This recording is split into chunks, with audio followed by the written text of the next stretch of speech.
आज मैं आपके लिए लेकर आया हूँ जैक रायन वेब सीरीज का 3rd सीजन। इसके पहले 2 सीजन मैं ऑलरेडी एक्सप्लेन कर चुका हूँ। दोनों की कहानी बिल्कुल अलग है, तो आप कभी भी उन्हें देख सकते हैं। उसका लिंक आपको डिस्क्रिप्शन और आई बटन में मिल जाएगा। तो बिना समय गवाए वीडियो शुरू करते हैं।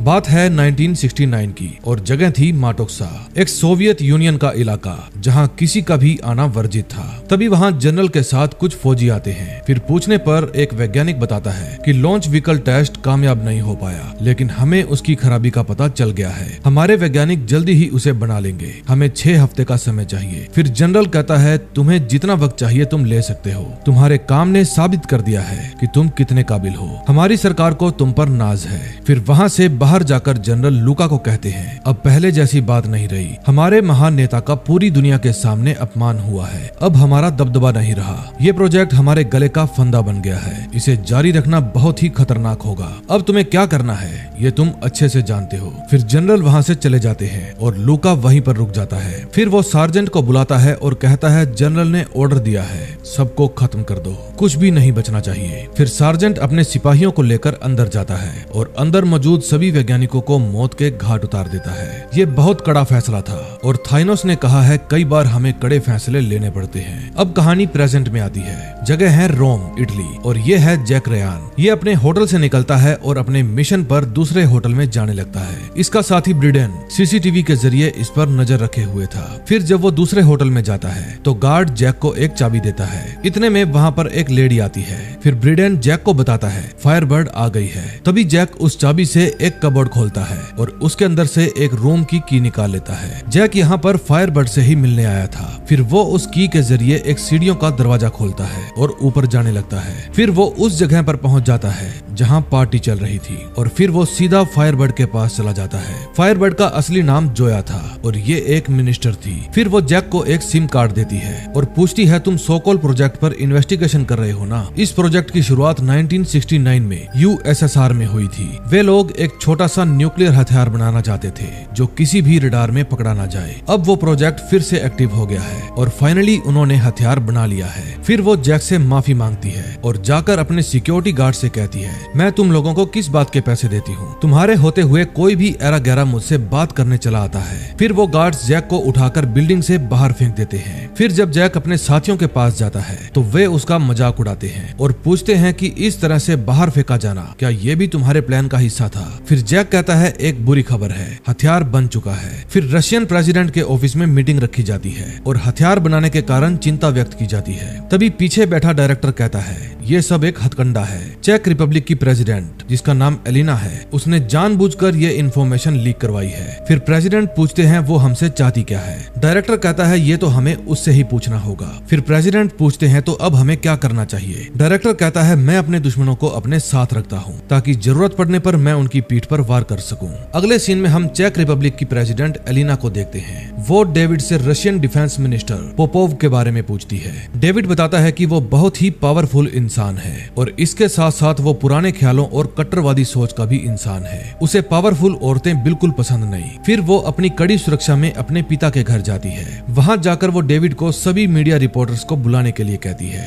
डेविड कहता है कि ये बात रशियंस को बिल्कुल पसंद नहीं आएगी, लेकिन एलिना को उनकी कोई भी परवाह नहीं थी। फिर वो घर के बैक साइड एरिया में तालाब के किनारे बैठे अपने पापा के पास जाती है। एलिना के पापा कहते हैं डेविड तुम्हारी यहाँ कोई जरूरत नहीं, तुम जा सकते हो। फिर वो एलिना को कहते हैं कि पोपोव यहाँ इसलिए आ रहा है क्योंकि नाटो ने हमारे देश में मिसाइल रखने की ख्वाहिश जाहिर की है और रशियंस को ये बात पसंद नहीं आई। शहर और यूनिवर्सिटी तो हमें सपोर्ट कर रहे हैं, लेकिन छोटे इलाके खुश नहीं हैं। आधे लोगों का ये कहना है कि तुम नाटो की जेब में हो और बाकी के लोग ये समझते हैं कि तुम रशिया की कठपुतली हो। अब तुम 2 दुनियाओं के बीच में फंस गई हो। अब पोपोव के साथ तुम्हारे अगले कुछ दिन काफी टेंशन भरे होने वाले हैं। एलिना अपने पिता के पास तभी आती थी जब उसे सही फैसले लेने में परेशानी होती थी। दूसरी तरफ जैक रोम की यूएस एम्बेसी में जाता है। वहाँ जाकर वो अपनी बॉस एलिजाबेथ से मिलता है। एलिजाबेथ कहती है कल रात तुम अकेले ही फायरबर्ड से मिलने चले गए, वहाँ कुछ भी हो सकता था। एक बात याद रखना, मुझे हीरो बिल्कुल पसंद नहीं है क्योंकि वे हमेशा एक्शन के बारे में सोचते हैं। फिर वो टेक्नीशियन डेविस के पास जाता है और उसे वो कार्ड देकर पूछता है पता लगाओ इसमें क्या है।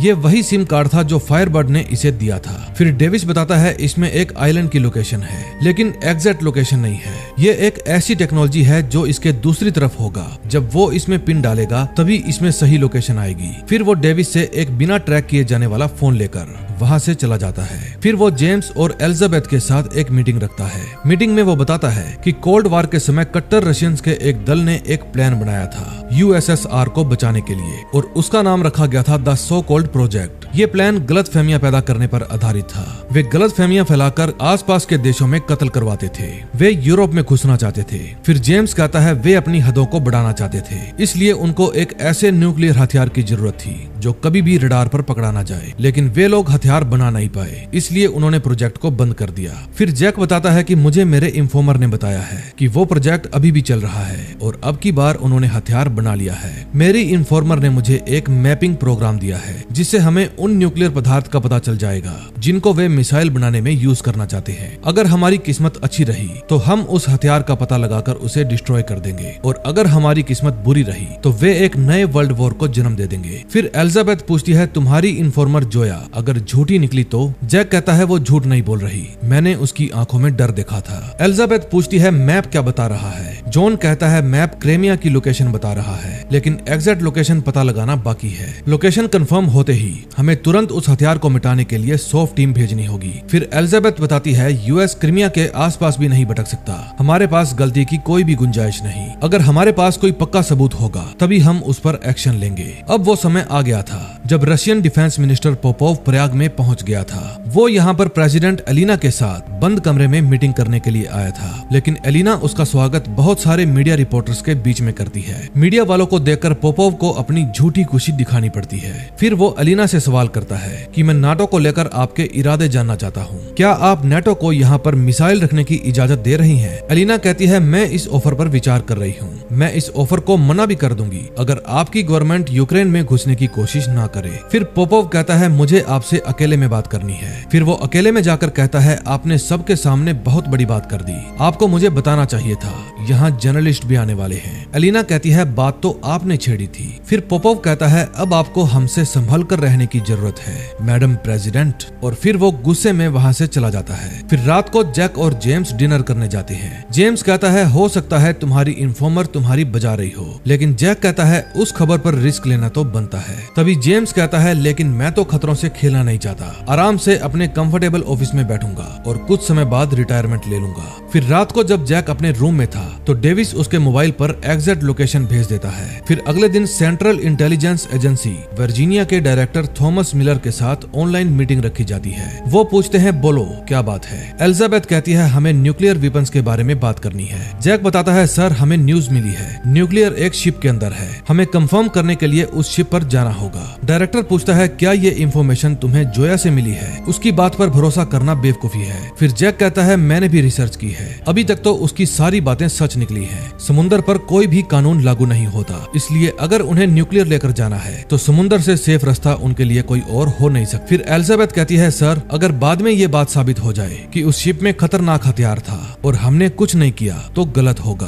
फिर डायरेक्टर कहता है तुम 4 आदमियों की टीम ले जाओ, अगर तुम्हें वहाँ कुछ भी दिखे तो तुरंत हमें खबर करना, ध्यान रखना, कंफर्म करो और निकलो वहाँ से। फिर वो लाइन कट कर देते हैं। फिर जैक को यूएसएस रूजवेल्ट जहाज में पहुंचा दिया जाता है। फिर कैप्टन एंड्रयू उसका स्वागत करता है और कहता है अगर तुम किसी को भी नहीं बताओगे तो इस ऑपरेशन के बारे में कभी किसी को पता नहीं चलेगा। इसका मतलब था अगर उन्हें वहाँ पर कुछ भी नहीं मिला तो जैक को किसी के आगे कोई बात नहीं करनी है। फिर जैक को ऑपरेशन के लिए 3 और साथी दिए जाते हैं जो कि जैक के साथ जाने वाले थे। दूसरी तरफ एलिना को पता चलता है कि पोपोव आज ही वापस जाने वाला है। एलिना कहती है मैंने उस पर दबाव तो डाल दिया है, लेकिन अगर उसने हमारी एनर्जी सप्लाई को बंद कर दिया तो चेक रिपब्लिक पूरी तरह से ठप हो जाएगा, क्योंकि वही हमारे देश की एनर्जी सप्लाई को पूरा करते हैं। एक काम करो उसके होटल में वोदका की एक बोतल भिजवाओ, ब्रांड रशियन होना चाहिए, शायद उनकी और हमारी दोस्ती हो जाए। फिर रात को जैक अपने साथियों के साथ उस जहाज पर पहुंच जाता है जहां उन्हें परमाणु हथियार होने का शक था। फिर वे रस्सी के जरिए जहाज के ऊपर चढ़ जाते हैं। उस समय उनको जहाज पर कोई भी दिखाई नहीं देता। फिर जब वे कैबिन के अंदर जाते हैं तो एक एक करके उनके रास्ते में जो भी आता है वे उसको बेहोश करते जाते हैं। फिर वे बड़ी ही सावधानी से लगेज एरिया में पहुंच जाते हैं, जहां जैक की नजर एक बॉक्स पर पड़ती है जिसके अंदर से सांस लेने की पाइप निकल रही थी। फिर जब वे उसे खोलकर देखते हैं तो उसके अंदर से उन्हें एक आदमी मिलता है जो कि एक रशियन वैज्ञानिक था। उसका नाम यूरी था। पूछने पर वो बताता है कि मैं एक साइंटिस्ट हूँ और मैंने ही सोकोल प्रोजेक्ट पर काम किया है। अब उनके पास यहाँ पर कुछ और ढूंढने का समय नहीं था, इसलिए वे यूरी को लेकर वहाँ से जाने लगते हैं। जब वे जहाज से बाहर जाते हैं तो वहाँ पर मौजूद गुंडे उन्हें देख लेते हैं और उन पर गोलियां चलाने लगते हैं, लेकिन जैक और उसके साथी किसी तरह से उनसे जान बचाकर वहाँ से निकलने में कामयाब हो जाते हैं। फिर वो एलिजाबेथ को बताता है कि हमें जहाज में हथियार नहीं बल्कि यूरी नाम का एक वैज्ञानिक मिला है और ये एक रशियन साइंटिस्ट है जो सोकोल प्रोजेक्ट पर काम कर रहा था। उसने हमें बताया है कि हथियार बना है। एलिजाबेथ कहती है तुम्हें सिर्फ चेक करने के लिए भेजा था, लेकिन तुम तो वहाँ से किसी को उठा कर ले आए, इसके लिए तुम्हें परमिशन नहीं मिलेगी। फिर जेम्स कहता है अगर तुमने ये बात डायरेक्टर मिलर को बताई तो वो या तो इसका फायदा उठाएंगे या फिर इग्नोर कर देंगे। फिर दोनों ही सूरत में यूरी हमारे हाथ से निकल जाएगा और हमें सच जाने का मौका नहीं मिलेगा। ये बात सुनकर एलिजाबेथ कहती है कि मैं तुम्हें लेने के लिए बीच पर गाड़ियां भिजवा रही हूँ, प्लीज अब कोई रूल मत तोड़ना। फिर वो जेम्स से पूछती है कि तुम्हारा साथी काबिल है या नहीं। जेम्स कहता है यकीन मानो उसके जैसा कोई नहीं है, बस वो कमबख्त मुझे बॉस मानने के मामले में ढीठ है। अब सुबह हो जाती है। जैक यूरी को लेकर ग्रीस के एक आइलैंड पर पहुंच जाता है जहां कुछ गाड़ियां उसका इंतजार कर रही थी। फिर वहां पर पहुंचकर जैक अपने साथियों को वापस जाने के लिए कहता है। फिर कार के पास जाकर वो यूरी से पूछता है तुम्हारी जान खतरे में है, क्यों? बताओ सोकोल पर कब से काम कर रहे हो? यूरी बताता है मैं पिछले 4 साल से इस प्रोजेक्ट पर काम कर रहा हूँ। मुझे ये बताया गया था कि हम सिर्फ रिसर्च कर रहे हैं। मैं सवाल बहुत पूछता था, इसीलिए उन्होंने मुझे इस प्रोजेक्ट से हटा दिया। सोकोल एक 3 मेगाटन का हथियार है। फिर जैक उसे कहता है कि मेरे सीनियर्स मुझसे और इन्फॉर्मेशन मांगेंगे, लेकिन यूरी कहता है बाकी की इन्फॉर्मेशन प्रोटेक्शन मिलने के बाद। फिर जब वे कार में बैठने लगते हैं तो वहां पर एक और कार आकर रुकती है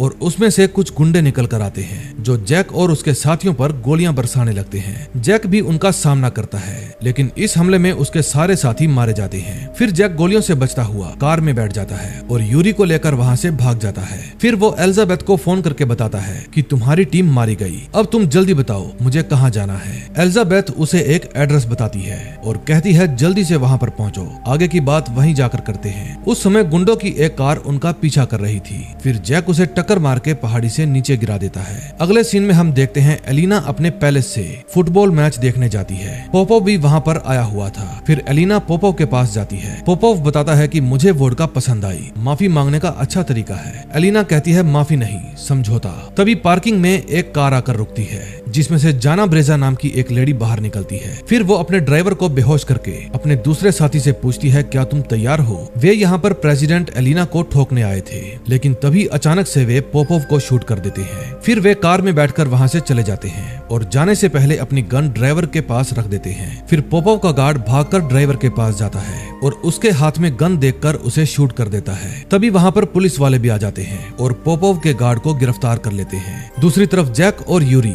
ग्रीस के एथेंस शहर में पहुंच जाते हैं, लेकिन तभी जैक को शक होता है कि कोई उनका पीछा कर रहा है। फिर वो यूरी से पूछता है यूरी तुम्हें किसने भेजा है? यूरी कहता है पहले मुझे प्रोटेक्शन चाहिए। तभी जैक पीछा कर रही गाड़ी को धोखे से ठोक देता है और वहाँ से गाड़ी भगाकर ले जाता है। इतने में वहाँ पर पुलिस भी आ जाती है। फिर एक कार में से जॉन नाम का एक पुलिस वाला निकलता है और सारे मामले को देखने लगता है। दूसरी तरफ जैक एक ट्रैफिक सिग्नल में फंस जाता है। फिर वो यूरी को कार से बाहर निकलने के लिए कहता है। फिर जैसे ही यूरी उसके पास जाने लगता है तो जॉन पीछे से आकर उसे शूट कर देता है। फिर जैक यूरी को लेकर एक घर में घुस जाता है और उसे एक रूम में बिठाकर वहां रहने वाले घर वालों को बाहर निकाल देता है। लेकिन तभी वो देखता है कि जॉन और उसके साथियों ने यूरी को पकड़ लिया है और वे उससे पूछ रहे हैं कि बता तूने अमेरिकन को क्या क्या बताया। जब वो नहीं बताता तो जॉन यूरी को ठोक देता है। फिर जब जैक वहां से भागने लगता है तो वे जैक को भी मारने की कोशिश करते हैं, लेकिन जैक 1-2 को निपटाकर वहां से भागने में कामयाब हो ही जाता है। लेकिन अब वो ग्रीस की गलियों में फंस चुका था और उसे समझ में नहीं आ रहा था कि अब वो अकेला क्या करे। इतने में एलिना अपने पैलेस पहुंच जाती है। फिर डेविड उसे बताता है कि आपसे बात करने के लिए फ्रांस, जर्मनी, अमेरिका और रूसी प्रधानमंत्रियों के फोन आ रहे हैं। फिर एलिना कहती है कि रूसी प्रधानमंत्री से बात करवाओ। अब रात हो जाती है। जैक हर एक इंसान को बड़ी ही शक की निगाह से देख रहा था, क्योंकि जरा सी सावधानी हटी और कोई भी उसका काम तमाम कर सकता था। फिर वो डेविस के पास कॉल करता है और वो उस लाइन को एलिजाबेथ और जेम्स के साथ जोड़ देता है। जैक बताता है कि उन्होंने यूरी को मार दिया है। फिर जेम्स कहता है हमारे पास भी एक बुरी खबर है, रशियन डिफेंस मिनिस्टर पोपोव भी मारा गया। फिर जैक कहता है कि अब वो शुरू हो गए हैं। रशियन डिफेंस मिनिस्टर का कत्ल पहला कदम था और 7वें दिन में वे 100 कॉल परमाणु हथियार का यूज करेंगे। फिर एलिजाबेथ कहती है तुम इस वक्त कहाँ हो, तुमने इस मिशन के साथ साथ एक ग्रीक नागरिक की भी जान ली है। जैक कहता है मैं समझ गया, अब तुम्हें एक बलि का बकरा चाहिए। फिर एलिजाबेथ कहती है कि अगर तुम नहीं आए तो मुजरिम माने जाओगे, तुम्हें एम्बेसी से हटा दिया जाएगा और तुम्हें कोई भी डिप्लोमेटिक इम्यूनिटी भी नहीं मिलेगी, तुम अकेले पड़ जाओगे। जैक कहता है मैं जानता हूँ,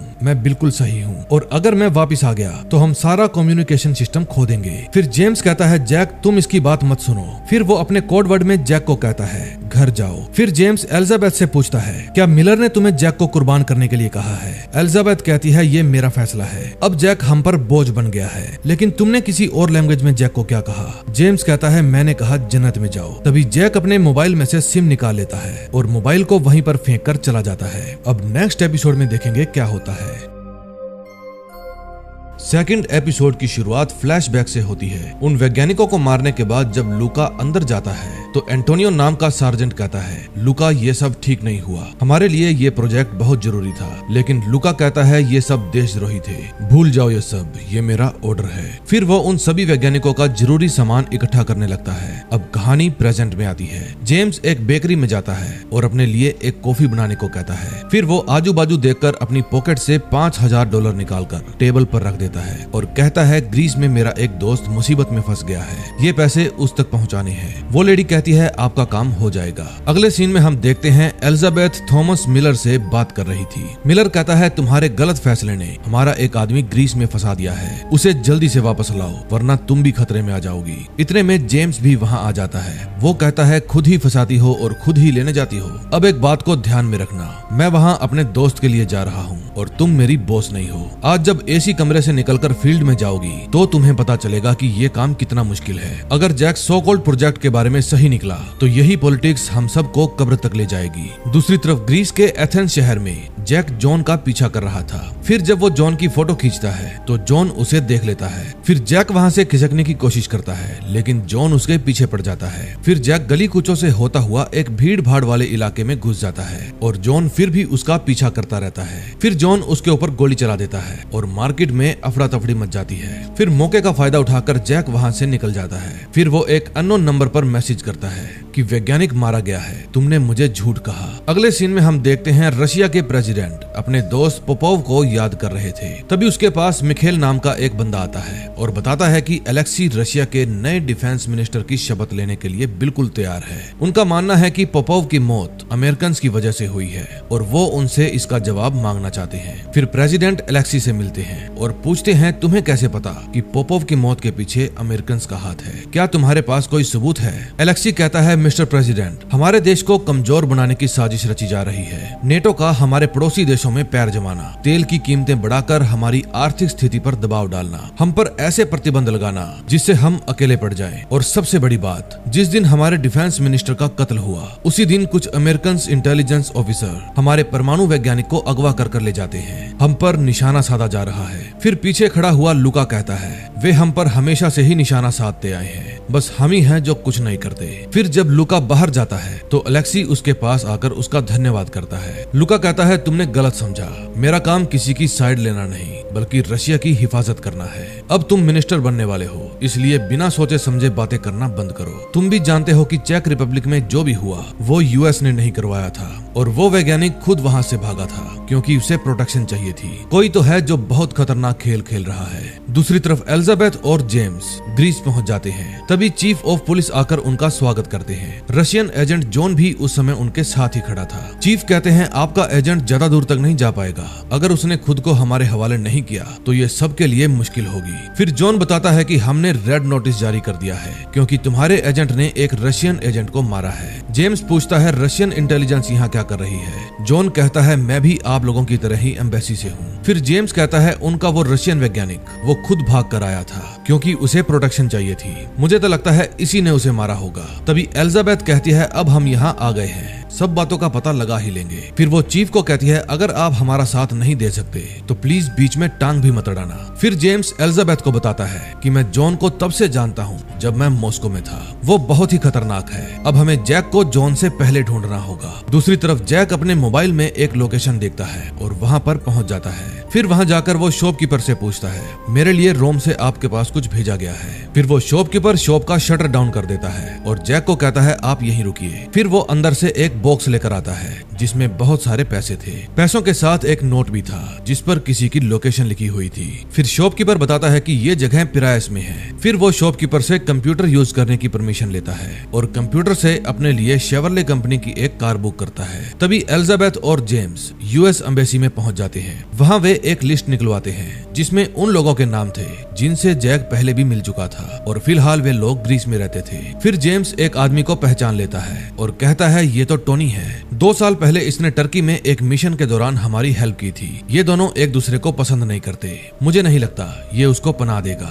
फिर एलिजाबेथ कहती है मुझे इससे मिलना है। फिर जेम्स के बाहर जाने के बाद एलिजाबेथ टेक्नीशियन को कहती है अगर कोई भी जेम्स को भी कांटेक्ट करे तो मुझे तुरंत बताना। तभी प्रयाग में रेडिक एलिना को कहता है जब तक हमारी इन्वेस्टिगेशन चल रही है तब तक आप लॉकडाउन में रहेंगी। एलिना कहती है अगर वो शूटर मुझे मारना चाहता तो कब का मार देता, लेकिन फिर भी मैं संभल कर रहूंगी। तभी उनका एक सिक्योरिटी ऑफिसर कहता है CIA से आपसे कोई मिलने आया है। तभी वहाँ मैरी काहिल नाम की एक ऑफिसर आती है और कहती है हमने कुछ अफवाहें सुनी है। आई होप मुझे ये बताने की जरूरत तो नहीं होगी कि यूएस का रशियन डिफेंस मिनिस्टर को मारने में कोई हाथ नहीं था। हमारी एजेंसी अपने बिहाफ पर इस मामले की तहकीकात कर रही है। क्या आप हमें फुटबॉल स्टेडियम के CCTV फुटेज दिलवाने में हेल्प करेंगी? प्रेसिडेंट हाँ कह देती है। अगले सीन में हम देखते हैं जैक बताई हुई लोकेशन पर पहुंच जाता है। तभी वहां उसकी मुलाकात टोनी से होती है, लेकिन जैक उसको देखकर खुश नहीं होता, परंतु टोनी तो उसे देखकर बहुत खुश था। अगले सीन में हम देखते हैं एलिना का security head Radik Russian defence minister के किलर से मिलने जाता है और उसके काम के बदले में इनाम में उसे मौत देता है। फिर वो रशिया में एलेक्सी को फोन करता है और कहता है आपका काम हो गया, यानी कि रूस डिफेंस मिनिस्टर को उसी के साथ ही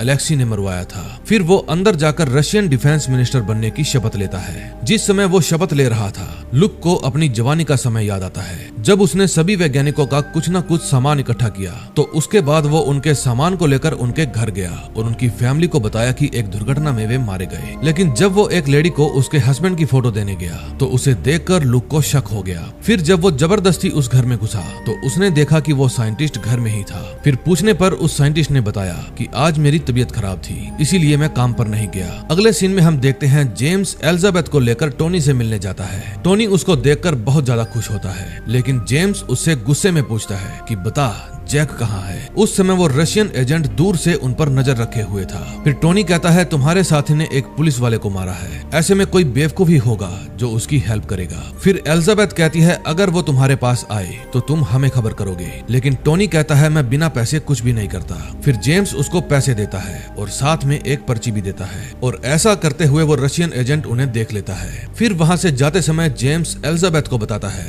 कि वो रशियन हम पर नजर रखे हुए है। फिर अंदर जाकर टोनी जैक को बताता है कि बाहर तुम्हारा दोस्त जेम्स एक औरत के साथ आया था, उसने बताया कि तुम पर रेड नोटिस ठोक दिया गया है, अब तुम भी भगोड़े हो मेरी तरह। फिर जैक उसे जॉन की फोटो दिखाकर पूछता है क्या तुम इसे जानते हो? टोनी कहता है मैं रशियन से पंगे नहीं लेता। फिर जैक कहता है मैंने तो तुम्हें बताया ही नहीं ये रशियन है, सच सच बताओ क्या तुमने इसे बता दिया कि मैं यही हूँ? टोनी कहता है नहीं मैंने उसे नहीं बताया, वो बहुत टेढ़ा आदमी है, यहाँ की पुलिस भी उससे डरती है, अगर तुम मुझे इन सब से दूर रखोगे तो अच्छा होगा। फिर जैक टोनी को अपनी हेल्प करने के लिए शुक्रिया कहता है। फिर उसके जाने के बाद जैक दोबारा उस कार वाली वेबसाइट पर किसी से बात करता है। अगले सीन में हम देखते हैं एलिना एलेक्सी के पास फोन करके उसे नया डिफेंस मिनिस्टर बनने की बधाई देती है। फिर वो पूछती है क्या आपको पता है पहले वाले डिफेंस मिनिस्टर के मरने से पहले हमारे बीच में क्या बातें हुई थी? एलेक्सी कहता है आप दोनों के बीच हुई कोई भी डील मानी नहीं जाएगी, अब हालात बदल चुके हैं, अगर चेक रिपब्लिक में नेटो की मौजूदगी बढ़ेगी तो वो हमारे साथ दुश्मनी लेना होगा। तभी एलिना कहती है मैं बेवकूफ नहीं हूँ, आप मिनिस्टर की मौत का फायदा उठाकर यूरोपियन देशों में दहशत करना चाहते हैं। एलेक्सी कहता है अगर आप अमेरिकन के साथ हम बिस्तर होंगी तो रशिया की दुश्मन मानी जाएंगी। फिर फोन काटने के बाद एलिना के फादर कहते हैं ये नया डिफेंस मिनिस्टर बहुत टेढ़ा है। एलिना कहती है वो हमें धमकी दे रहा था। फिर उसके पिता कहते हैं उन्हें बिल्कुल फर्क नहीं पड़ता मिनिस्टर को किसने मारा, क्योंकि वे तो उनकी मौत से फायदा लेना चाहते हैं। फिर एलिना कहती है मुझे पूरा यकीन है डिफेंस मिनिस्टर को इन्होंने खुद ही मरवाया है। मैं नेटो के साथ डील करने से हिचकिचा रही थी, लेकिन अब मेरे पास कोई और रास्ता बचा ही नहीं है। फिर उसके पिता कहते हैं तुम्हें वही करना चाहिए जो तुम्हारी प्रजा के लिए सही हो। दूसरी तरफ एलिजाबेथ जेम्स से पूछती है कि तुम तो जैक को जानते हो, अब बताओ वो क्या करेगा। जेम्स कहता है वो बहुत ही बारीकी से काम करता है जब तक कि उसे हर चीज का अच्छे से पता नहीं चल जाता। इतने में वहाँ पर बहुत सारी पुलिस आ जाती है क्योंकि जॉन को शक था कि जैक उसी घर में छुपा हुआ है। फिर जैसे ही टोनी को पता चलता है कि उसके घर के बाहर पुलिस आ गई है तो वो जैक से पूछता है क्या बंद जगह में तुम्हें घुटन होती है। तभी पुलिस वाले टोनी के घर में घुस जाते हैं। फिर जॉन अंदर आता है और टोनी से पूछता है ज्यादा होशियार मत बनो, सीधे सीधे बताओ वो कहाँ है। टोनी कहता है मुझे नहीं पता तुम किसकी बात कर रहे हो, मैं तो चुपचाप एक जगह बैठा हूँ, जिसको ढूंढना चाहते हो ढूंढ लो। फिर वे उस जगह के चप्पे चप्पे को छान मारते हैं लेकिन उनको जैक नहीं मिलता। फिर जब जॉन बाहर जाता है तो उसका सामना जेम्स से हो जाता है, लेकिन वो समझदारी से काम लेता है और वहाँ से चला जाता है। फिर उन सबके जाने के बाद टोनी जैक को हाइड्रोलिक मशीन के नीचे से निकालता है। फिर जैक कहता है मुझे तुम्हारी एक और हेल्प चाहिए। दूसरी तरफ एलेक्सी लूका को मिलने के लिए बुलाता है और कहता है कि सिर्फ आप ही हैं जिसकी सब इज्जत करते हैं, इसीलिए मैं आपकी नजरों में इज्जत पाना चाहता हूँ। लूका कहता है तुम मेरी वफादारी पाना चाहते हो और चाहते हो कि मैं तुम पर आंखें बंद करके विश्वास करूं, लेकिन मैं जब भी कोई बात करता हूँ तो तुम उस बात को घुमा देते हो। फिर एलेक्सी कहता है मुझे आपकी हेल्प चाहिए। एक आदमी है अमेरिकन इंटेलिजेंस से, वो हमारे लिए सरदर्द साबित हो रहा है, मैं चाहता हूँ आप हमारी हेल्प करें। दूसरी तरफ जैक टोनी के अड्डे से एक कार लेकर वहाँ से चला जाता है। अब वो कहाँ गया था ये आपको आगे पता चलेगा। फिर वो एक खुली जगह जाकर किसी का इंतजार करता है। तभी वहाँ पर जेट आता है और उसमें से माइक नवंबर निकलकर बाहर आता है जो कि सेकंड सीजन में जैक का बॉस था। फिर जैक उसके साथ जेट में जाकर बैठ जाता है। दूसरी तरफ जेम्स भी अपने होटल से निकल रहा था, लेकिन तभी उसके पास एलिजाबेथ आती है और कहती है तो तुमने रोम से निकलने से पहले ही हवाला के द्वारा जैक के पास $5000 भेज दिए, तुमने हमारा सारा मिशन खराब कर दिया, शायद टोनी वाला आइडिया भी तुम्हारा ही था। फिर जेम्स कहता है अगर रशियन उसे पकड़ लेते तो वो मारा जाता। एलिजाबेथ कहती है अब तुम्हारी वजह से हम खाली हाथ ही वापस लौट रहे हैं। फिर जेम्स कहता है प्लीज जैक कुछ बड़ा करने वाला है, हमें थोड़ा वक्त और रुकना चाहिए। फिर एलिजाबेथ कहती है मेरी मिलर के साथ बात हो गई है, तुम प्रयाग जा रहे हो, वहां जाकर तुम प्रेसिडेंट एलिना को नेटो और यूएस से हाथ मिलाने के लिए मनाओगे। फिर वो जेम्स का सामान उसे लौटा देती है और कहती है ये तुम्हारी पहली और आखिरी गलती थी, इसीलिए मैं तुम्हें माफ कर रही हूँ। दूसरी तरफ जैक और माइक नवंबर ग्रीस की सेंटेरोनी जगह पर बने हुए एक घर में जाते हैं। वहां जाकर जैक माइक को अपनी आप बीती सारी घटना बताता है और बताता है कि CIA भी मेरे पीछे पड़ गई है, शायद सब मिलकर मुझे मारना चाहते हैं। फिर माइक पूछता है तुम्हारा सोर्स कौन है, क्या तुम मुझे बताओगे। फिर जैक अपने सोर्स को मैसेज करता है कि तुम्हारा नाम क्या है, जो कि कोई और नहीं बल्कि लूका था, लेकिन लूका उसकी बात का कोई जवाब नहीं देता। फिर माइक कहता है शायद तुम्हारा सोर्स तुम्हें फंसाना चाहता है, लेकिन जैक कहता है अगर मैं डूबा तो सबको ले डूबूंगा। अब नेक्स्ट एपिसोड में देखते हैं क्या होता है। थर्ड एपिसोड की शुरुआत में हम देखते हैं माइक फायरबर्ड जोया का पीछा कर रहा था। फिर जब वो एक बिल्डिंग में घुस जाती है तो माइक जैक को बताता है कि वो ऊपर आ रही है। जैक पहले से ही उसके रूम में बैठा हुआ था। फिर जब जैक उसके सामने आता है तो जोया कहती है तुम्हारे दोस्त को प्रैक्टिस की जरूरत है, मैंने उसको बहुत दूर से ही पकड़ लिया था, अब तुम्हारे कारण मैं भी खतरे में हूँ जैक। जैक कहता है मुझे तुम्हारी हेल्प चाहिए, तुम मेरी उनके साथ मीटिंग फिक्स करवाओ, अगर सो कॉल्ड हुआ तो बहुत सारे लोग मारे जाएंगे, फिर क्या तुम खुद को माफ कर पाओगी। फिर जोया कहती है ठीक है मैं मीटिंग फिक्स करवाऊंगी, लेकिन मेरे वियना से निकलने के बाद। फिर जब जैक बाहर जाता है तो माइक पूछता है तुम्हें उस पर इतना भरोसा है कि उसके कहने पर अपनी जान दांव पर लगा रहे हो। जैक कहता है मेरे पास और कोई ऑप्शन नहीं है, अगर तुम चाहो तो पीछे हट सकते हो, मैं तुम्हारी जान खतरे में नहीं डालना चाहता। फिर माइक कहता है एक बार मैंने कमिटमेंट कर दी तो फिर मैं अपने बाप की भी नहीं सुनता। तभी रोम की US एम्बेसी में CIA वालों का छापा पड़ जाता है। जब एलिजाबेथ वहां पर आती है तो CIA लॉयर बताती है हमारी जैक रायन में दिलचस्पी है। फिर स्कॉट हैरिस बताता है हमारे पास जैक रायन को गिरफ्तार करने के लिए वारंट है, ये वारंट सीधा डायरेक्टर ऑफ नेशनल इंटेलिजेंस से आया है। जैक के पास कुछ ऐसी इंफॉर्मेशन है जो कई दूसरे देशों के लिए कीमती है, हमें उसे जल्द से जल्द पकड़ने के निर्देश मिले हैं। फिर एलिजाबेथ डेविस को कहती है जोया का पता लगाओ, सिर्फ वही जानती है जैक का सोर्स कौन है, वो उससे जरूर मिलेगा। फिर वो जेम्स को फोन करके बताती है कि CIA वाले जैक को पकड़ने आए थे, वो उसे देशद्रोही समझते हैं, अब हम तीनों ही बुरे फंस गए हैं। फिर वो पूछती है क्या तुम्हारी प्रेसिडेंट एलिना से बात हुई। जेम्स कहता है मैं नाटो के मामले में नहीं पड़ना चाहता। फिर एलिजाबेथ कहती है तुम्हें उनसे बात करनी चाहिए, वो तुम्हारी बात जरूर मानेगी और इससे तुम्हारी CIA में इज्जत भी बढ़ेगी। दूसरी तरफ रूस में मिस्टर पोपोव का फ्यूनरल चल रहा था, सभी बड़े बड़े अफसर उनको श्रद्धांजलि देने आते हैं। फिर जब मिस्टर प्रेसिडेंट श्रद्धांजलि देने के लिए आते हैं तो पोपोव की वाइफ कहती है पता लगाओ ये किसने किया, वरना उनकी आत्मा को शांति नहीं मिलेगी। दूसरी तरफ रेडिक प्रेसिडेंट मैडम को बताता है कि CIA से जेम्स मिलने आया है, आपको मुझे पहले बताना चाहिए था कि वो आने वाला है। तभी जेम्स वहाँ आ जाता है। फिर मैडम कहती है चलो टहलते हुए बात करते हैं। फिर बाहर जाकर जेम्स बताता है कि हमने पोपोव के कुछ कॉल ट्रेस किए थे जिनमें उन्होंने रशियन प्रेसिडेंट को सलाह दी थी कि हमें चेक रिपब्लिक को खुद से दूर नहीं करना चाहिए। उनकी और आपकी सोच मिलती थी, शायद इसीलिए वो मारे गए। लेकिन जो नया डिफेंस मिनिस्टर है वो तो बहुत ही खतरनाक है, उसने रशियन आर्मी को यूक्रेन के और भी अंदर भेज दिया है। अगर आप कहो तो हम नेटो की मिसाइल्स यहाँ पर लगवा सकते हैं, इससे उन्हें पीछे हटना ही होगा। आप बहुत समझदार हैं, फैसला आपको करना है। तभी डेविस एलिजाबेथ को बुलाता है और बताता है कि मैडम जोया आज सुबह ही वियना पहुंची है। फिर एलिजाबेथ कहती है अगर जोया वियना में है तो जैक भी जरूर वहीं पर होगा। फिर वो हैरिस के पास जाती है और उसे बता देती है कि जैक वियना में है, अगर उसे पकड़ना चाहते हो तो तुम्हें भी वहाँ पर जाना होगा। फिर डेविस जेम्स के पास फोन करता है और वो उसे भी बता देता है कि जैक वियना में है। दूसरी तरफ जैक रिसर्च करके बताता है कि पोपोव हमेशा से ही न्यूक्लियर के खिलाफ था, उसकी मौत से सबसे ज्यादा फायदा नए डिफेंस मिनिस्टर को होगा। मेरे हिसाब से उसे प्रेसिडेंट का एडवाइजर बनने का मौका मिल गया। तभी माइक के पास जेम्स का फोन आता है और वो उसे जैक से बात करवाने को कहता है। फिर वो जैक को बताता है कि NSD ने तुम्हें पकड़ने के लिए वियना में एजेंट भेजे हैं, तुम पर देशद्रोह का इल्जाम है। अब जब तक तुम भागते रहोगे इस दलदल में और फंसते रहोगे। फिर जैक कहता है कि मुझे नहीं लगता ये काम रशियंस का होगा, मुझे तो किसी और की साजिश लगती है। फिर वो जेम्स को कहता है कि रशियन से याद आया, जो रशियन एजेंट तुम्हारे पीछे पड़ा है मैं उसे जानता हूँ, वो अल्फा ग्रुप का बंदा है और बहुत ही खतरनाक है। तभी जैक के मोबाइल में जोया का मैसेज आता है और वो जैक को 11 बजे रेलवे स्टेशन के 6 नंबर ट्रैक पर आने को कहती है। तभी रात को जेम्स स्टेडियम की CCTV फुटेज देखता है जहां पर पोपोव को शूट किया गया था, लेकिन किलर की कोई भी फुटेज नहीं थी।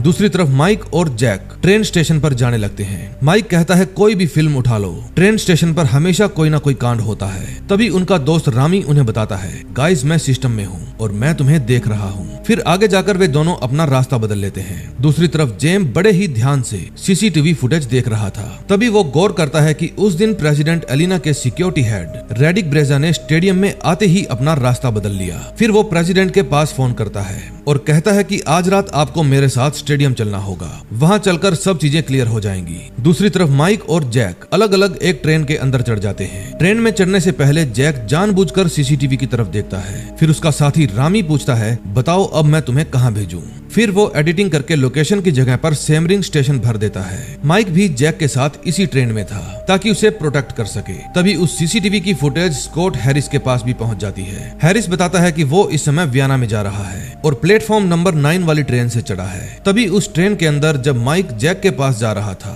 तो रशियन एजेंट जॉन उसको पीट कर बेहोश कर देता है। फिर वो जैक का पीछा करता है। तभी लूका जैक के पाँव में एक इंजेक्शन लगा देता है। फिर जॉन उसे पीटने लगता है। फिर वो जैक को ट्रेन से नीचे फेंकने ही वाला था तो लूका कहता है अगर इसे मार दोगे तो इंफॉर्मेशन कैसे निकलवाओगे। फिर वो जैक से पूछता है क्या तुम्हें पता है मैं कौन हूँ, झूठ मत बोलना, इंजेक्शन का असर होने ही वाला है, बताओ साइंटिस्ट ने तुम्हें क्या बताया और तुम्हारा सोर्स कौन है। जैक कहता है तुम्हारे सवालों का मेरे पास कोई जवाब नहीं है। तभी लूका अपनी गन निकालता है और जॉन का ही भेजा उड़ा देता है। फिर वो जैक को कहता है सिरिंज में सिर्फ पानी था, मुझे तुमसे बहुत सारी बातें डिस्कस करनी है, अगर सो कोल्ड को रोकना है तो आ जाओ। दूसरी तरफ एलिजाबेथ और स्कॉट हैरिस ऑस्ट्रिया के सेमरिंग हवाई अड्डे पर पहुंच जाते हैं। वहां कुछ कारें उन्हें लेने आई थी, फिर वे उनमें बैठकर वहां से चले जाते हैं। दूसरी तरफ प्रेसिडेंट एलिना अपने सिक्योरिटी हेड के साथ स्टेडियम में जाती है। रेडिक कहता है मुझे कुछ ठीक नहीं लग रहा, लेकिन एलिना कहती है तुम चिंता मत करो, बस तुम मेरा यहीं पर इंतजार करो। फिर वो अंदर खड़े जेम्स के पास जाती है। जेम्स बताता है कि उस दिन यहाँ सिक्योरिटी इतनी टाइट थी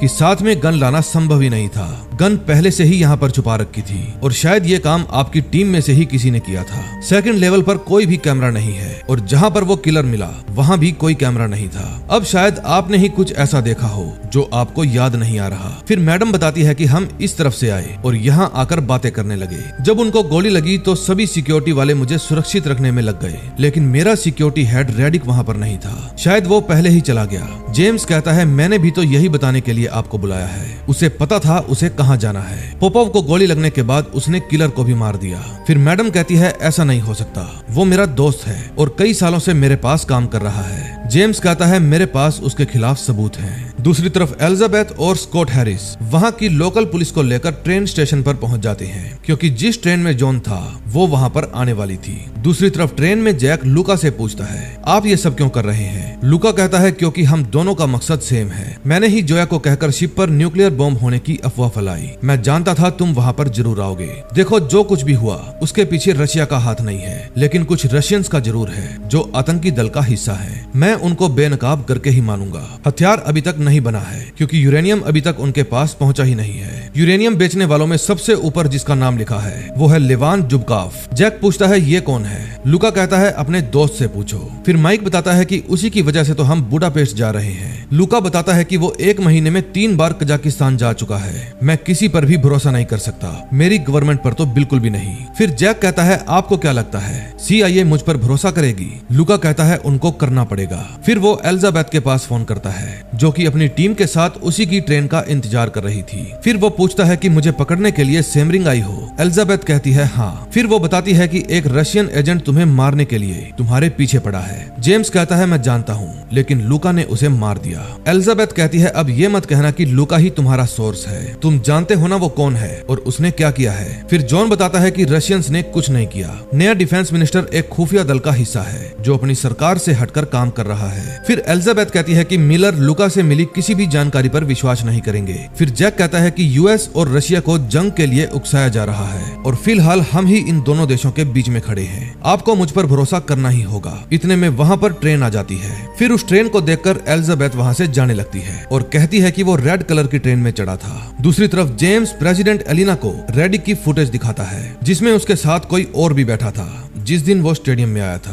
तभी वहाँ पर एलिना के पापा आ जाते हैं और जेम्स को कहते हैं कि आपको इसके सिक्योरिटी चीफ के ऊपर शक है। क्या आपको सच में ऐसा लगता है कि उसने ये काम किया होगा? जेम्स कहता है, हाँ। तभी एलिना बताती है कि मैंने नाटो को यहाँ पर मिसाइल रखने की परमिशन दे दी है। मैं नहीं जानती रशिया क्या खेल खेल रहा है, लेकिन मैं उसे यहाँ पर खेल का मैदान बनाने नहीं दूंगी। तभी जैक हंगरी के बुडापेस्ट में पहुँच जाता है। अब वो यहाँ पर क्या खेल रचेगा ये आपको नेक्स्ट एपिसोड में पता चलेगा।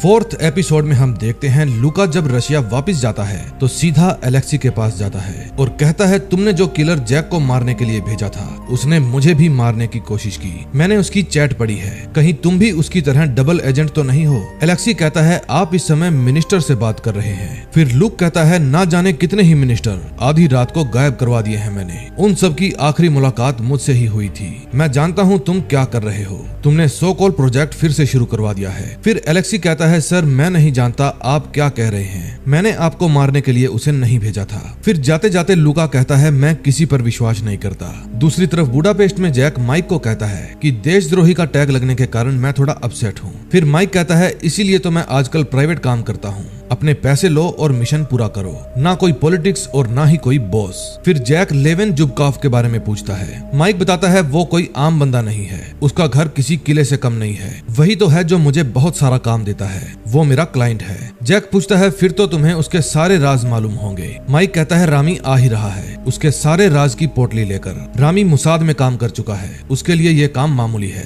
फिर वे हंगरी के सेफ हाउस में रामी से मिलते हैं। रामी बताता है कि उसके पुलिस के साथ बहुत अच्छे संबंध है, उसके बंगले पर कभी कोई नहीं आता। वो अपने क्लाइंट से हमेशा पब्लिक में मिलता है, बड़े बड़े रेस्टोरेंट में। दूसरी तरफ थॉमस मिलर एलिजाबेथ से पूछता है कि ऑस्ट्रिया में क्या हुआ था। एलिजाबेथ बताती है कि वो ट्रेन में आया ही नहीं था। फिर वो बताती है कि मेरे पास जैक का फोन आया था, उसने मुझे बताया कि एक संगठन है जो US और रूस के बीच में लड़ाई करवाना चाहता है। वे सो कॉल्ड प्रोजेक्ट के अंतर्गत फिर से हथियार बना रहे हैं और इसके लिए उन्हें बहुत सारे यूरेनियम की जरूरत पड़ेगी। मिलर पूछता है, जैक का सोर्स कौन है? एलिजाबेथ बताती है कि उसका सोर्स लुका है। फिर मिलर कहता है, वाह, एक रशियन ने उसे बेवकूफ बना दिया। अब मुझे किसी भी हालत में जैक रायन कस्टडी में चाहिए। अगर ऐसा नहीं हुआ तो मैं तुम्हारी जगह किसी और काबिल अफसर को भेजूंगा। फिर वो कॉल डिस्कनेक्ट कर देता है। दूसरी तरफ जैक पूछता है, लेवान तक पहुंचेंगे कैसे? माइक बताता है कि उस तक पहुंचना मुश्किल है। जब भी वो कोई मुसीबत में फंसता है तो सबसे पहले मुझे ही कॉल करता है। फिर जैक कहता है, तो हमें उसकी जरूरत पैदा करनी पड़ेगी। फिर माइक कहता है कि इसके लिए हमें उसके खास आदमी जॉर्ज को उठाना होगा।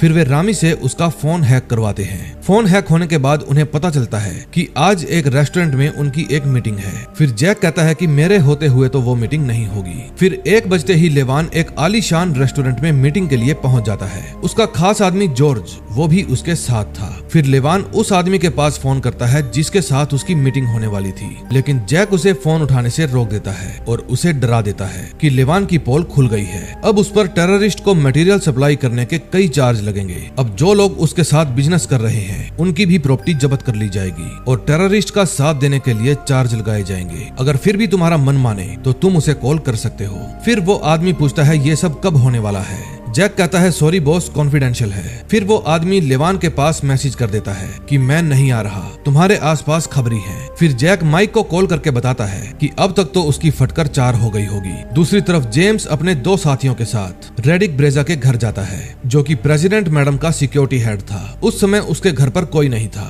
फिर वे उसके घर के अंदर घुसकर चुपके चुपके तलाशी लेते हैं। वहाँ जेम्स को कुछ फोटोग्राफ्स मिलते हैं जिनमें रेडिक की उस समय की तस्वीर थी जब वो फौज में हुआ करता था, और एक तस्वीर में वो पीटर कोवाक के साथ खड़ा था जो कि प्रेसिडेंट मैडम के पिता थे। तभी रात को जॉर्ज जब अपने घर जा रहा था तो माइक और जैक उसका पीछा करते हैं। फिर जब माइक उसे रोकता है तो वो माइक के ऊपर अपने बैग से वार करता है, लेकिन तभी जब जैक उसके ऊपर गन तान देता है तो जॉर्ज कहता है मुझे मेरा वकील चाहिए। जेम्स कहता है मैं तुम्हें पुलिस वाला लगता हूँ। माइक कहता है घोंचू तू किडनैप हो गया है। फिर अगले दिन सुबह माइक लेवान के रूम में जाता है और वहाँ एक बैग छुपा देता है। फिर वो बिल्कुल सामने के होटल में बैठे जैक को इशारा करता है कि काम हो गया है। दूसरी तरफ प्रयाग में जेम्स प्रेसिडेंट मैडम के साथ बातें कर रहा था। मैडम कहती है मुझे तो अब भी विश्वास नहीं हो रहा कि मेरी सुरक्षा करने वाला मुझे मारने का प्लान बना रहा है। फिर जेम्स पूछता है क्या आप रेडिक को तब से जानती हैं जब वो यूनिवर्सिटी ऑफ डिफेंस में था। अलीना कहती है नहीं, बस यही कोई 3-4 साल से। मुझे मेरे सिक्योरिटी गार्ड्स के लिए लिस्ट दी गई थी, फिर मैंने उसको चुना क्योंकि वो अफगानिस्तान में भी बेस्ट था। फिर जेम्स कहता है कि तुम उसे शक मत होने दो वरना वो भाग जाएगा और हम ये पता नहीं लगा पाएंगे कि वो किसके साथ काम करता है। तभी वहाँ रेडिक आ जाता है और वे अपना टॉपिक चेंज कर देते हैं। दूसरी तरफ अलेक्सी रशियन प्रेसिडेंट को बताता है कि प्रेसिडेंट एलिना ने नेटो को अपने इलाके में मिसाइल लगाने की परमिशन दे दी है। फिर प्रेसिडेंट लुका से पूछते हैं कि आपको क्या लगता है। लुका बताता है कि एक अमेरिकन CIA एजेंट प्रयाग में जाकर प्रेसिडेंट एलिना से बार बार मिल रहा है। उसका नाम जेम्स क्रियर है। वो अपनी बात मनवाने में माहिर है। मेरा ख्याल है कि चेक रिपब्लिक को एक मोहरे की तरह यूज किया जा रहा है। फिर एलेक्सी कहता है कि हमारे पास नेटो से ज्यादा पावरफुल मिसाइलें हैं जिनकी रेंज भी उनसे ज्यादा है। फिर प्रेसिडेंट कहते हैं तो उनको तैनात करो और शोर मचाकर करो ताकि US को भी पता चल सके हम क्या करने वाले हैं। फिर एलेक्सी प्रेसिडेंट से पूछता है कि आज आपके चीफ ऑफ स्टाफ मिखेल दिखाई नहीं दे रहे। प्रेसिडेंट कहते हैं शायद उसकी तबीयत खराब होगी, लेकिन चीफ ऑफ स्टाफ मिखेल तो एक सुरंग के अंदर बंधा पड़ा था। अगले सीन में हम देखते हैं लेवान अपने घर की तलाशी ले रहा था। वो कहता है कि अब से हर रोज इस घर की तलाशी होगी और दिन में 2 बार होगी और साथ में तुम सबकी भी होगी। तभी उसे एक फोन की वाइब्रेशन की आवाज आती है। फिर उसका ध्यान एक बैग पर जाता है जिसके अंदर एक फोन बज रहा था। वो कॉल जैक ने की थी, लेकिन जब लेवान फोन उठाता है तो जैक कोई जवाब नहीं देता और फोन काट देता है। फिर वो माइक के पास फोन करके बताता है कि तुम्हारे पास फोन आने ही वाला है। तभी हम लुका को देखते हैं जो कि एक सुरंग में जाता है जहाँ पर उसने मिखेल को बांध रखा था। फिर वो मिखेल को खोलता है और पीने के लिए पानी देता है। मिखेल पूछता है मुझे इस तरह से यहाँ पर क्यों बांधा गया है। फिर लूका उसे झूठा ही कह देता है कि अलेक्सी गिरफ्तार हो गया है और वो अपने सभी साथियों का नाम बता रहा है जिसमें तुम्हारा नाम भी शामिल है। अब तुम अपने कन्फेशन पर साइन करोगे, फिर अपने साथियों का नाम बताओगे और 3 साल के लिए जेल में जाओगे। ऐसा करने से कम तुम जिंदा तो रहोगे। फिर वो बक देता है कि मेरा काम तो सिर्फ इतना ही था कि मैं प्रेसिडेंट की पल पल की खबर अलेक्सी को देता था, मेरा और कोई साथी नहीं है। फिर लूका कहता है कि अलेक्सी के बारे में कुछ बताओ। मिखेल कहता है कि एक बार वो किसी से क्रॉसबो के बारे में बात कर रहे थे, लेकिन मुझे नहीं पता वो क्या चीज है। फिर वो कहता है कि मैं एक ऐसा देश चाहता था जिस पर मुझे नाज हो। फिर लूका ये कहकर उसे ठोक देता है कि तुम्हें खुद को ऐसा बनाना चाहिए था कि देश को तुम पर नाज होता। दूसरी तरफ जेम्स पीटर से मिलने जाता है जो कि प्रेसिडेंट एलिना के पिता थे। जेम्स कहता है सॉरी मैं बिन बुलाए ही आ गया, मुझे आपकी बेटी के बारे में कुछ जरूरी बात करनी है उनकी गैर मौजूदगी में। फिर जेम्स अंदर जाकर उनसे रशियन लैंग्वेज में बात करता है, ये कंफर्म करने के लिए कि उनको भी रशियन आती है या नहीं, लेकिन उन दोनों की ही रशियन बहुत अच्छी थी। फिर पीटर बताता है कि मेरी माँ एक यहूदी थी। फिर 1970 में वो रशिया से निकलकर इजराइल जाने की बजाय चेकोस्लोवाकिया में आ गई। बहुत मुश्किल दौर था वो। फिर जेम्स कहता है लेकिन आपने काफी तरक्की कर ली। फिर वो जेम्स से पूछता है कि एक CIA ऑफिसर मुझसे क्या बात करने आया है। दूसरी तरफ लेवान टेंशन में था क्योंकि जॉर्ज उसका फोन नहीं उठा रहा था। फिर वो अपने आदमी को कहता है कि वो सिर्फ गिनी चुनी जगह पर ही जाता है, जाकर उसकी तलाश करो। फिर कुछ देर बाद उसके बंदे वापस आते हैं और बताते हैं कि वो हमें कहीं नहीं मिला। ये बात सुनकर लेवान कहता है कि इसका मतलब वो एम्बेसी में इंटरपोल के साथ बैठा है और मेरी पोल खोल रहा है। इतने में रामी आवाज करने वाला एक नकली खिलौना लेकर एक कार में रखता है और फिर वो उस कार को लेकर लेवान के घर में जाता है। उस समय लेवान उसे सीसीटीवी में देख रहा था। फिर दरवाजा बंद होने से पहले रामी वहां से बाहर भाग जाता है। फिर एक सिक्योरिटी गार्ड जब उस कार को चेक करने जाता है तो उस खिलौने को देखकर जोर से आवाज लगाता है कि कार में बॉम्ब है, भागो यहाँ से। फिर वे सभी लेवान को पीछे के दरवाजे से बाहर लेकर जाते हैं। वहाँ जाकर लेवान कार में बैठता है और अपने आदमियों को वहीं पर छोड़कर वहाँ से भाग जाता है। अब उसकी फटके हाथ में आ गई थी। फिर वो घबराहट में माइक के पास कॉल करता है और कहता है मुझे अभी की अभी किसी सेफ जगह पर जाना है। माइक कहता है कि बुडापेस्ट में हमारा एक सेफ हाउस है, तुम जल्दी वहाँ पर पहुँचो। मैं तुम्हें एक अकाउंट नंबर भेज रहा हूँ, फौरन उसमें $1,00,000 डालो और फिर सिम को निकालकर फोन फेंक दो। अब उन दोनों का प्लान कामयाब हो गया था। दूसरी तरफ जेम्स पीटर को कहता है कि मुझे आपकी बेटी का सिक्योरिटी हेड ठीक नहीं लग रहा, आपकी बेटी खतरे में हो सकती है, मुझे यकीन है वो गलत आदमियों के साथ मिला हुआ है। फिर जेम्स पूछता है कि जब वो यूनिवर्सिटी ऑफ डिफेंस में था तो उसकी सोच कैसी थी, आपको तो पता ही होगा, आप वहाँ पढ़ाते थे। फिर पीटर बताता है कि वो शुरू से ही एंटी रशियन रहा है। फिर वे दोनों अपने आखिरी जाम के साथ अपनी बातचीत को समाप्त करते हैं। फिर वहाँ से बाहर निकलकर पीटर अलेक्सी के पास कॉल करता है और कहता है कि खुद को मिशन से ऊपर मत समझना, मैं तुम्हारे पैदा होने से पहले से इस मिशन के साथ जुड़ा हूँ। यूरेनियम की डिलीवरी बहुत अहम है, बिना उसके हम कुछ भी नहीं कर पाएंगे। जब डिलीवरी हो जाए तो मुझे बता देना, और हाँ, मेरा कहीं भी नाम नहीं आना चाहिए। तभी घबराया हुआ लेवान सेफ हाउस में पहुंच जाता है और बताता है कि CIA, इंटरपोल या कोई रशियन, पता नहीं कौन मेरे पीछे पड़ा है, मुझे डर है कहीं मुझे जिंदगी भर छुप के ना रहना पड़े। फिर जैसे ही वे अंदर जाते हैं, माइक उसके ऊपर गन फोड़ कर देता है। जॉर्ज भी उसके सामने ही बंधा पड़ा था। फिर वो गुस्से में कहता है तू मरेगा माइक। माइक कहता है तुम्हारे हाथों से तो बिल्कुल नहीं। फिर जैक पूछता है मुझे जानते हो? लेवान कहता है तू कौन है बे, मैं नहीं जानता। जैक कहता है बढ़िया है। फिर वो भी अलेक्सी के नाम पर एक झूठ पेल देता है और कहता है कि वो गिरफ्तार हो गया है, उसने सबसे पहले तुम्हारा नाम लिया है, तुम उसे यूरेनियम बेचने वाले थे। लेवान कहता है तुम्हारे पास कोई सबूत नहीं है। फिर जैक कहता है माइक बताओ इसे, इसका पाला किससे पड़ा है? फिर माइक बताता है कि तुमने जिस अकाउंट में $1,00,000 ट्रांसफर किए हैं वो अकाउंट आईसिस की फंडिंग वाला अकाउंट है जो हर देश की रडार में है। ये बात सुनकर लेवान को और भी गुस्सा आ जाता है। फिर जैक पूछता है हमें डिलीवरी की लोकेशन बताओ, क्योंकि अब तुझे तेरी पुरानी लाइफ तो वापस मिलने से रही, कम से कम अपनी गर्दन तो कटने से बचा ले। फिर वो बता देता है कि डिलीवरी रशिया के मेडोक्सा में होने वाली है। फिर वो एलिजाबेथ के पास कॉल करके उस लोकेशन के बारे में बताता है और कहता है कि लेवान और उसका साथी सरकारी गवाह बनने के लिए तैयार है। एलिजाबेथ पूछती है ये तुमने कैसे किया? जैक कहता है आम खाओ, गुठलियां मत गिनो। फिर वो एलिजाबेथ को कहता है आगे जो भी हो आप मुझे बताती रहना, क्योंकि अगर मैं नहीं होता तो आप लोग तो यहाँ तक पहुँच ही नहीं पाते। फिर एलिजाबेथ मान जाती है। अगले सीन में हम देखते हैं प्रेसिडेंट एलिना अपनी कड़ी सुरक्षा में एक कॉन्सर्ट में जाती है। उसके पिता पीटर भी उसके साथ ही थे। जेम्स भी वहाँ पर पहले से ही मौजूद था। नेटो और यूएस ने यहाँ जो मिसाइलें स्थापित की थी उसी से रिलेटेड सब लोग यहाँ पर इकट्ठा हुए थे। फिर जेम्स अपनी कुलीग मैरी चेल को कहता है क्या आप प्रेसिडेंट पर नजर रख सकती हैं? मुझे उसकी सिक्योरिटी में कुछ गड़बड़ लग रही है। इतने में जाना ब्रीजा, जो कि रेडिक ब्रीजा की वाइफ थी, अपने घर पहुंच जाती है। घर जाकर वो गौर करती है कि उसकी गैर हाजिरी में किसी ने उसके घर की तलाशी ली है। फिर वो अपने पति रेडिक को फोन करके बताती है कि हमारी गैर हाजिरी में कुछ प्रोफेशनल लोगों द्वारा हमारे घर की तलाशी ली गई है और हमारे घर को अच्छे से चेक किया गया है। मुझे ये काम पीटर का लगता है, वो हमेशा खुद को बचा लेता है। फिर वो कहता है कि तुम अभी की अभी शहर से बाहर निकलो, मैं जल्दी ही